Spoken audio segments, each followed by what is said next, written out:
I'm going to ask Andy Cox from Datacraft to come up and really talk through the experience they've had over the last 4 to 5 years in using Salesforce and the results that they've been able to achieve. So again, rather than the standard vendor pitch, I'd like to invite Andy up to the stage, and so you can hear his perspective of what Salesforce has done for Datacraft and what they're trying to do moving forward. Andy. Yeah, good morning. I guess just to put this in context, I joined Datacraft 2004. My background was working for a couple of Fortune 100 companies in IT and systems, and then for a global telco. So I joined the company in a strategy execution role, which was new for me.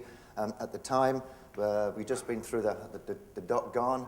We're in pain. A new CEO came on board, and there were 3 mantras for the company, and that was really the right management, the right model, and the right metrics. Every division around Asia did their own thing, and from a CRM perspective, there was no visibility. Our whole pipeline management, our client visibility was really, in silos, and we had no visibility to that. So my role really was to come in with no formal application development or no formal experience in rolling out any CRM system. Datacraft, which is now fully owned by Dimension Data, and a $4.5 billion company globally, a big network and systems integrator. We had Siebel instances around the world, and there was a lot of frustration in some of the regions. The team in the US had a pilot for Salesforce.com. So the mantra when I joined the company was, we like the concept, obviously, supporting new IT models, software as a service, go out there and make Salesforce.com work. We integrate it, we sell the services around that. I mean, that's our basic business model. But when we looked at the complexity of our business, what do we have to support here? We had 13 plus countries across Asia Pacific that we were trying to support here. The need to be flexible was absolutely key. Looking at new areas like mid-market for us, where we've been, I think the point said earlier, we've all, to a degree, sat here dumb, fat, and happy for the past few years as Asia's been the place to be. All of a sudden, we've got to start selling again. So, the dynamics and the complexity of the business needed a system and a tool that would give us that flexibility. And the point I'll keep raising here is, with Salesforce.com, the ability to make changes very, very quickly with low or no internal IC support has been a key factor for us. And constantly, as part of sort of setting this up, it seemed like a big challenge. How could we get our head around all of the different the metrics that were required by different owners and stakeholders within the different business units for us? They have an extremely professional consulting organization. They absolutely walked us through. Within probably the first day, the nomenclature of us. So we have sales specialists, client managers, sales directors. They were talking in our language, very quickly got up to speed with what we were doing. This cost us, I think in total, there were 2 phases to it.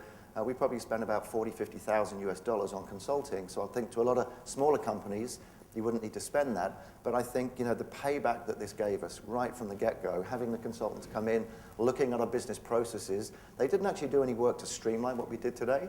I've already shown you the complexity, but it was how could they provide us that vision, multidimensional, as and when the business changed.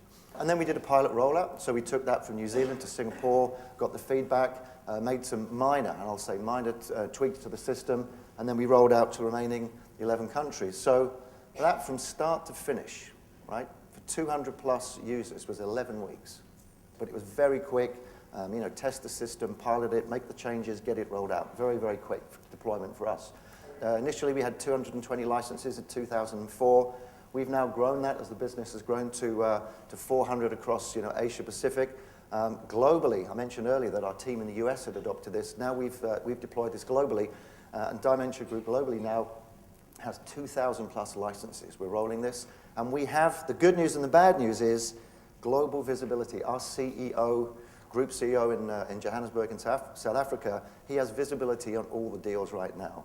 At another level, we have visibility. Any deal triggers in the system, any deal over $1 million opportunity that gets to that 60% probability of closing, there's an email sent out to all of the executives across the company. So the visibility is instantaneous, which is good and bad. So in the past, as I said, salespeople wanted to hide that information, being very powerful. The business unit head sales managers have got that, and it's absolutely part and parcel of the DNA of our organization now in terms of the way we operate. And you'll see here that not only across the Asia Pacific, but also our global management live and breathe by the system in terms of getting visibility, and certainly in these challenging times we're living in nowadays, we're constantly getting calls, which is good and bad about what's going on and opportunities in the pipeline.